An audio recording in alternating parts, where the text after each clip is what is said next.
हमारे चैनल पर। दोस्तों, वीडियो शुरू करने से पहले आपसे बस एक छोटा सा रिक्वेस्ट है कि आप मेरी वीडियो कहां से देख रहे हैं। Delhi, Mumbai, UP, Bihar, Kolkata, Dubai, London या फिर अमेरिका से। आप अपना नाम और पता कमेंट बॉक्स में जरूर लिख दो। आपका नाम और पता मेरे लिए बेहद ही इंपॉर्टेंट है। और हां दोस्तों, आपका नाम और पता मुझे पढ़कर बहुत खुशी मिलती है। वीडियो को अंत तक देखना, क्योंकि इस कहानी से आपको बहुत बड़ी सीख मिलेगी। और हां, चैनल को सब्सक्राइब करना मत भूलिए, क्योंकि आगे और भी रोमांचक कहानियां आने वाली हैं। तो चलिए अब कहानी को शुरू कर। दोस्तों, अगर आपके भी घर में लगा है सदाबहार का पौधा तो आपके रोंगटे खड़े हो जाएंगे। सदाबहार फूल के कुछ ऐसे डरावने रहस्य जो कोई आपको नहीं बताएगा। यह पौधा हर कोई अपने घर में लगाता है, लेकिन इसके फायदे और नुकसान के बारे में कोई नहीं जानता है। यदि आपने भी लगा रखा है घर में सदाबहार का पौधा या गलती से घर में उगाया है तो तुरंत करें। यह काम नहीं तो बहुत पछताओगे। सदाबहार के पौधे में हो होती है, ये एक चीज आज ही जान लो। गलती से अगर आपने भगवान को चढ़ा दिया है तो जरूर देखें। दोस्तों, सबसे पहले तो वीडियो को लाइक कर दें। लाइक करने का कोई चार्ज नहीं लगता। आज की वीडियो बहुत ही सुंदर है। पहले वीडियो को लाइक करें और खूबसूरत वीडियो का लाभ उठाएं। सदाबहार के फूलों का रहस्यमयी चमत्कार कहानी। एक नई शुरुआत। कस्बे के किनारे बसे छोटे से गांव सुखपुर में रमेश नाम का एक युवक रहता था। रमेश एक मेहनती और ईमानदार इंसान था, लेकिन उसकी जिंदगी में मुश्किलें खत्म होने का नाम ही नहीं ले रही थीं। उसका छोटा सा किराने का दुकान था, जो कभी चलता तो कभी घाटे में डूब जाता।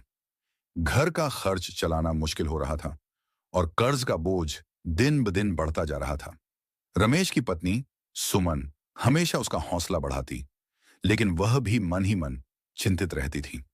उनके दो छोटे बच्चे रिया और रोहन बिना किसी शिकायत के साधारण जिंदगी जी रहे थे, लेकिन रमेश को लगता था कि वह अपने परिवार को वह सुख नहीं दे पा रहा जिसका वे हकदार थे। एक दिन रमेश अपनी दुकान पर बैठा उदास मन से हिसाब किताब देख रहा था। तभी गांव की बुजुर्ग मां सरस्वती, जिन्हें सब दादी मां कहते थे, वहां आई। दादी मां की आंखों में एक अजीब सी चमक थी और उनके चेहरे पर हमेशा एक रहस्यमयी मुस्कान रहती थी। रमेश ने उनका स्वागत किया और अपनी परेशानियां बताईं। दादी मां ने ध्यान से सब सुना और बोली, बेटा, तुम्हारे घर में सदाबहार का पौधा है ना? रमेश ने हैरानी से कहा, हाँ दादी मां, है तो। सुमन को फूल बहुत पसंद हैं, इसलिए उसने आंगन में एक छोटा सा सदाबहार का पौधा लगाया है। लेकिन उससे क्या होगा? दादी मां ने मुस्कुराते हुए कहा, बेटा, यह कोई साधारण पौधा नहीं।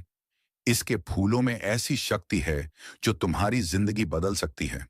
अगर तुम इसका सही उपयोग करो तो तुम्हारी सारी परेशानियां दूर हो जाएंगी। रमेश को यकीन नहीं हुआ। उसने कहा, दादी मां, यह तो बस एक फूल का पौधा है। ये मेरे कर्ज कैसे उतारेगा? मेरा व्यापार कैसे चलेगा?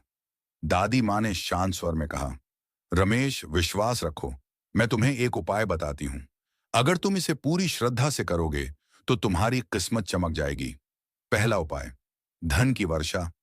दादी मां ने रमेश को बताया, शुक्रवार के दिन सूर्यास्त से पहले अपने आंगन से 27 सफेद सदाबहार फूल तोड़ लाओ।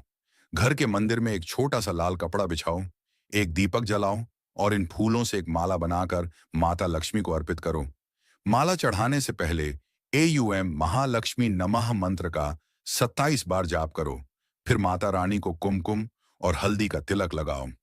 इसके बाद महालक्ष्मी चालीसा का पाठ करो और उनकी आरती उतारो। अब उस लाल कपड़े पर हल्दी से स्वास्तिक बनाओ और उस पर 27 साबुत चावल के दाने रखो। माला को भी उस स्वास्तिक के ऊपर रख दो। फिर थोड़ा सा सिंदूर उस माला पर छिड़क दो। अब इस कपड़े को एक पोटली में बांध लो और रात 8 से 9 बजे के बीच अपनी तिजोरी में रख दो। दादी मां ने आगे कहा, यह उपाय तुम्हें लगातार 4 शुक्रवार तक करना है। हर बार नई माला और चावल लो, लेकिन पोटली वहीं रखो। 5वें शुक्रवार को इस पोटली को खोलो और फूलों व चावलों को अपने आंगन की मिट्टी में दबा दो। लाल कपड़ा मिट्टी में नहीं डालना। रमेश ने सोचा कि इसमें हर्ज ही क्या है। उसने पूरी श्रद्धा से उपाय शुरू किया। पहले शुक्रवार को उसने सब कुछ वैसा ही किया जैसा दादी माँ ने बताया, धीरे धीरे उसे अपनी दुकान में बदलाव दिखने लगा। ग्राहक बढ़ने लगे और पुराने कर्जे चुकाने के रास्ते खुलने लगे। चौथे शुक्रवार तक उसकी दुकान फिर से चल पड़ी थी। पांचवें शुक्रवार को जब उसने पोटली को मिट्टी में दबाया, तो उसे एक अजीब सी शांति का अनुभव हुआ। कुछ ही दिनों में उसका व्यापार पहले से कहीं बेहतर चलने लगा। दूसरा उपाय, मनोकामना की पूर्ति। कुछ महीनों बाद रमेश की एक और चिंता सामने आई। उसकी बहन काव्या की शादी की बात चल रही थी, लेकिन कोई अच्छा रिश्ता नहीं मिल रहा था। रमेश फिर दादी माँ के पास गया। दादी माँ ने कहा, बेटा, अब तुम्हें सदाबहार के गुलाबी फूलों का उपाय करना है। उन्होंने बताया, सोमवार की सुबह स्नान करके स्वच्छ वस्त्र पहनो, 9 गुलाबी सदाबहार फूल लो और एक तांबे के लोटे में जल भरकर उन फूलों को उसमें डाल दो। फिर शिव मंदिर जाओ और शिवलिंग पर यह जल और फूल चढ़ाओ। चढ़ाते समय नमः शिवाय मंत्र का 108 बार जाप करो और अपनी मनोकामना बोल दो। ये उपाय लगातार 5 सोमवार तक करो, बिना किसी गैप के। रमेश ने अपनी बहन के लिए यह उपाय शुरू किया। हर सोमवार वह सुबह जल्दी उठता, फूल लेता और मंदिर जाता। 5वें सोमवार के बाद काव्या का रिश्ता एक बहुत अच्छे परिवार में तय हो गया। रमेश और सुमन की खुशी का ठिकाना नहीं रहा। एक नई रोशनी समय बीतता गया और रमेश का परिवार अब सुख और समृद्धि से भरा था। उसकी दुकान गांव की सबसे मशहूर दुकानों में से एक बन गई थी। रिया और रोहन को अच्छी शिक्षा मिल रही थी और घर में हमेशा हंसी खुशी का माहौल रहता था। रमेश और सुमन अब अपने आंगन में सदाबहार के और पौधे लगाने लगे, क्योंकि वे अब इस पौधे की शक्ति पर पूरा यकीन कर चुके थे। एक दिन रमेश ने दादी माँ को धन्यवाद देने के लिए उनके घर गया। वहां उसने देखा कि दादी माँ के आंगन में भी कई सदाबहार के पौधे लहलहा रहे थे। उसने मुस्कुराते हुए कहा, दादी माँ, आपने तो मेरी जिंदगी बदल दी। ये सदाबहार का पौधा सचमुच चमत्कारी है। दादी माँ ने हंसते हुए कहा, बेटा, चमत्कार पौधे में नहीं, तुम्हारी श्रद्धा और विश्वास में है। सदाबहार का फूल बस एक माध्यम है जो तुम्हें उस शक्ति से जोड़ता है जो तुम्हारे भीतर और इस सृष्टि में पहले से मौजूद है। नैतिक संदेश, यह कहानी हमें सिखाती है कि जीवन में आने वाली मुश्किलों का सामना श्रद्धा, विश्वास और सही मार्गदर्शन से किया जा सकता है।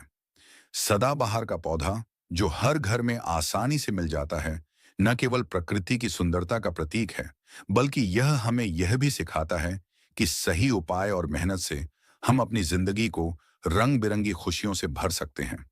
बस जरूरत है तो थोड़े से विश्वास और थोड़ी सी मेहनत की।